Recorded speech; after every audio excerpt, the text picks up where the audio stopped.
Do you guys remember when I said, like, the beginning, like the first video, that I was working on cleaning up the garage and that I was going to try to make it cleaner every video?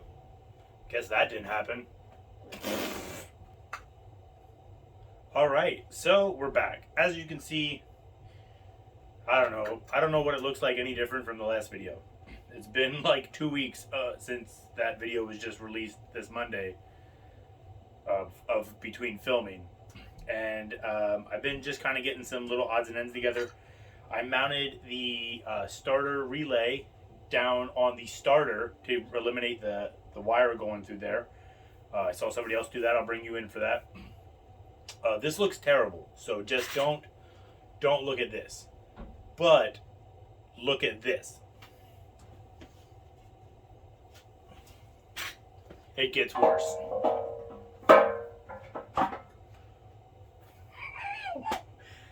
I've always had like the thought that this bike was going to be gold and flat blue. That was my original kind of idea, probably as soon as I got the bike. So, well, got the bike back. So maybe like 3.5 years ago, something like that. And I don't remember if my original thought was gold with a flat blue frame. But now that it's done, I hate it. I think that the blue and the gold look disgusting together. The flat blue of the tank, I like the color, I like the flat blue, I like the flat look. It's just Plasti Dip, and I made it real thick so I can peel it off.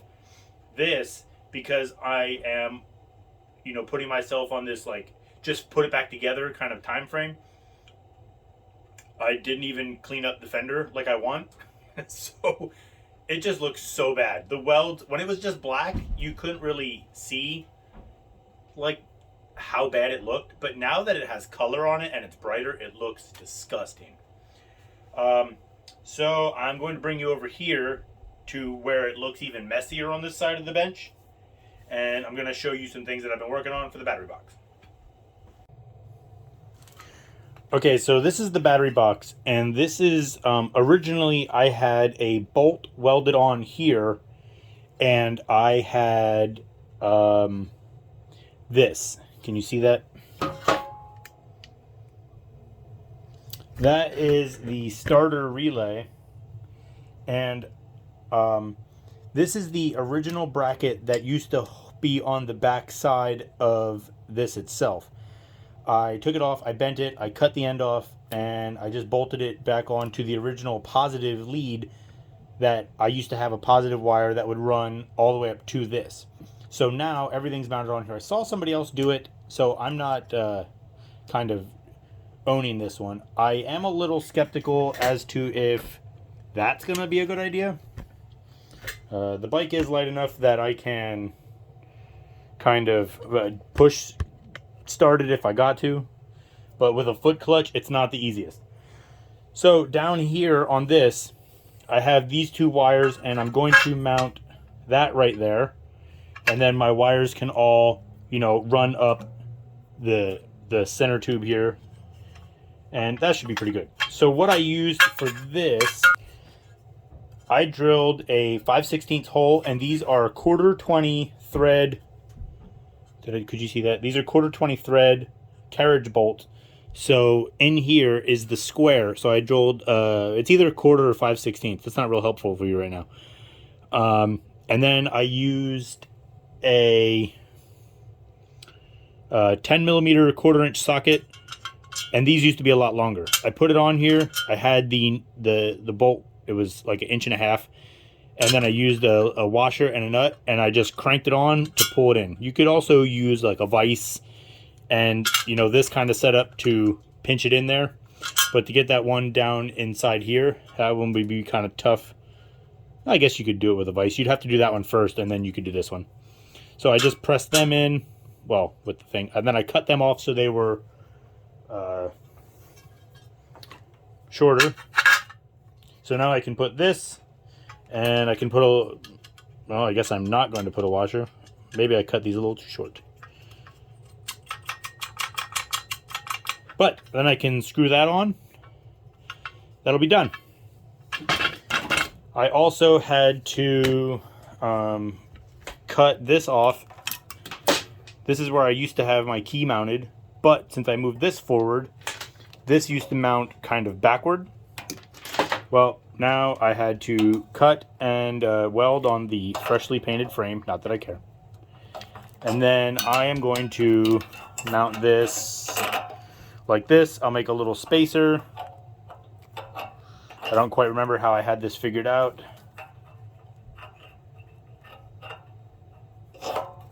Maybe like that. Something like that, because my air filter still has to go here.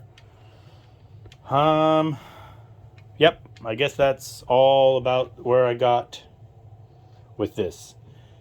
I really did want to try to get my Speedo mounted somewhere, but I just don't like how big it is. And I did find some like 5-inch exhaust pipe that fits around this perfectly, that I could make like a nice little cap, and I could have it, you know, kind of sit somewhere up here or something. But I just don't. I want to look for a smaller Speedo, not like I had a Speedo on it before. Once I put when I had this gas tank on it last time, I got rid of the Speedo. So that's where that is for right now. So the color is on. It's going to be this blue. I don't know if it'll be this blue all summer long, but it's definitely staying this for now. The bars are on. Most of the wiring is done, except for the fact that I may have to do some weird stuff with things that I moved. I hope not. I did, with moving that starter relay, I do have to extend some of those wires. Not a big deal. The positive wire should fit to the battery, so at least that, you know, 4 gauge or whatever, 8 gauge wire, at least that doesn't have to be lengthened. It's kind of the only update for right now. I'm going to continue to work on that battery box tonight. I did the same thing for the bottom. So carriage bolt's going to go through the bottom of the battery box, through the brackets that came with the kit from TC Bros. Yep, that's where I got it. And then I'll just do a bolt on the bottom. And what I used to have in for the battery is this like real kind of thin craft stuff that you can get from Michael's or Joann Fabric or something like that. And they used to have regular bolts, so you can see the impression that was there from the battery being in. So now I will just have, you know, and I had like 2 or 3 pieces of this. So now I'll just have, you know, some of this cut and in the bottom. And they do sell thicker stuff. It's like $1 a sheet for this crap. And I'll just put this, and then my battery can sit in the bottom. And I also use the carriage bolts for that front piece that holds that rectifier on. And, you know, I'll just put some of these in there, snug up the battery. Got my fancy leather battery hold down strap. Top quality stuff around here. So I just tighten up the belt, and then that holds my battery down. Simple. Reusing things that are just laying around. One more thing is that Werner Friedel, he's the one that I saw that did that solenoid kind of mod with the solenoid on the starter. So I wanted to give credit to him because that's where I saw it. I don't know. Maybe he don't care. But thanks. I like that. That looks way better. As long as it doesn't melt and then I have to put another starter relay on. But if it does, it's my fault. Also, I will be putting on a starter relay for a tractor because they're also super small. And they also look a little bit more mechanical and cleaner. I used those on motorcycles before. They're like $10, way cheaper. So here we have a Petcock from Billet Proof Design. Focus. And it's a spigot style. Spigot, whatever. It has a 1/4 inch down. And I bought the bung, which is here. And it's TIG welded in. And I had this on last season and I didn't have any issues. So I know that nothing there leaks. Now, make sure you use Teflon tape. I did do a trial of if you don't need it, and even though these are pipe threads, you need this. And this stuff does not get eaten by fuel, at least in the 2 years that I had been using it. And you always want to make sure that you wrap it in the way that it's going to thread in, so it doesn't unwrap itself. So this way. I usually get it right the first time, but that doesn't mean that I always get it right the first time. So you want to make sure that you put enough so you don't regret that you didn't put enough. So that's like 2 wraps around. Maybe it's 3. I don't think you want to go too many. Make sure to put the little cover back on. Okay, so now we got our Teflon tape on. And did we put it on the right way? I'm already unrolling it because I'm not paying attention. So, screw that on. Take our 9/16 and ooh, I don't know if we're going to be able to make it a whole another time around.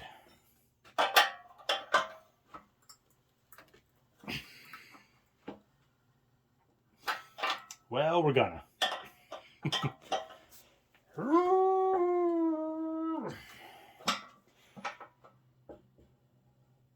Okay, good enough. So now we got that on, and then when we need fuel, we just open her up, fuel to the carb with an inline filter, bada bing, bada boom. Now, one of the things I don't like is I do not like this ghetto style that I have. I got all these hose clamps on. I'm going to try and get some of the much cleaner, like pinch style. I also want to get some clear fuel line. I do have, I will be showing the other side of the tank. This is for my in-tank fuel sight. So this is, for a Savage, it's nice because we don't have like a fuel gauge. So I put this in, and you can see how much that the fuel has tarnished, and that since this tank's been on, I haven't really ever put a lot of gas in it because I know I wasn't going to be riding the bike a lot, so I never filled it full. Once it's done this year, I will fill it because I'll ride it a lot more. So you can see that it tarnishes. It came white or clear, and this was also from Bulletproof Design. I bought all the pieces for this whole setup to do this. You can use my code. I don't have a code. It will give you 0% off. So I'll probably get a new filter. No, I won't. I'll just use this one again. I'm going to put all this back on right now. Let's just be honest. There is an arrow. See the arrow? So that means your fuel runs that way. So put it this way, because my fuel is going to run that way. Fun fact for today. But I do want to change all this. This whole bike is getting thrown back together in an absurd amount of IDGAF. Just so that way it can be done and I can start on another project for reselling purposes. Okay, that's it. So as you can see, I got this one in, and one of the things you want to remember is that when you're putting it on, that looks ugly. Make sure you don't cover the hole at all. Okay, looks good. So we'll screw this one in. And when you buy this kit, I do believe that this whole kit comes with both of the fittings, both of the weld-in bungs, and it comes with the hose that I've now lost from the other side. It also comes with 2 like clip over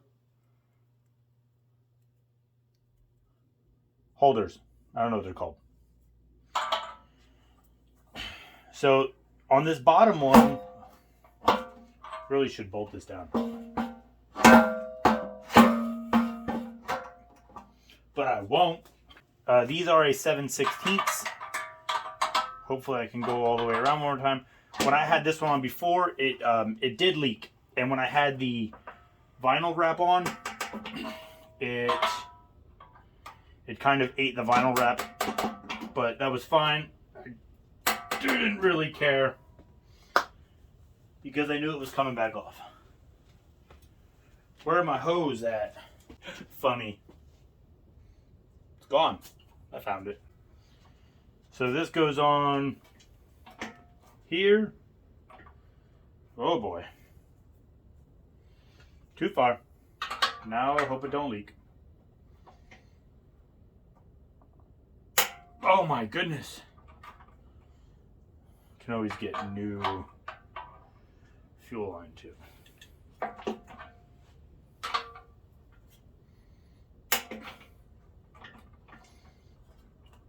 Now that I broke the seal on those, who thinks that's going to leak? Leave it in the comments. All right, so the tank is now done. We got that on.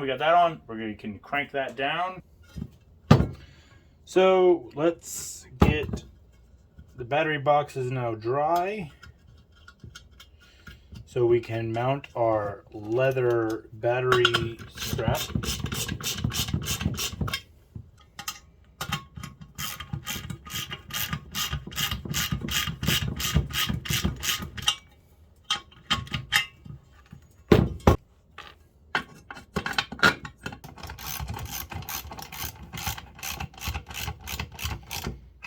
All right.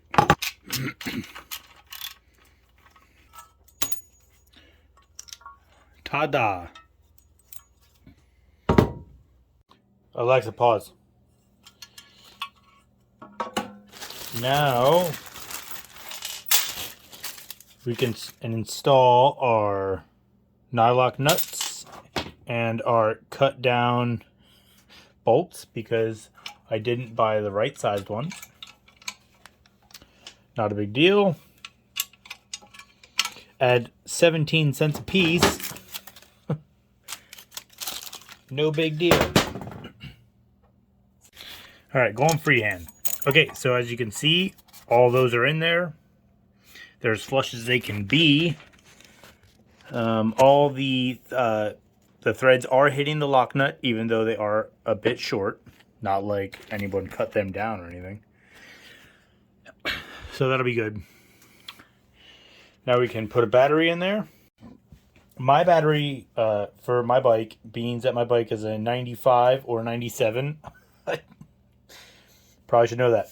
It is a ETX 15L, and the L only means that the battery polarities are different from the regular ETX 15. I only know that because I worked at Deca. So we can put our battery in, and now I don't have any of my stuff to shim it. But this is just kind of a quick demonstration of what it'll look like.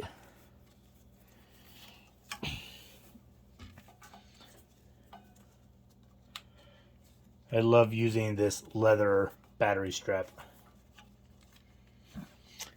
So, let's get this adjusted.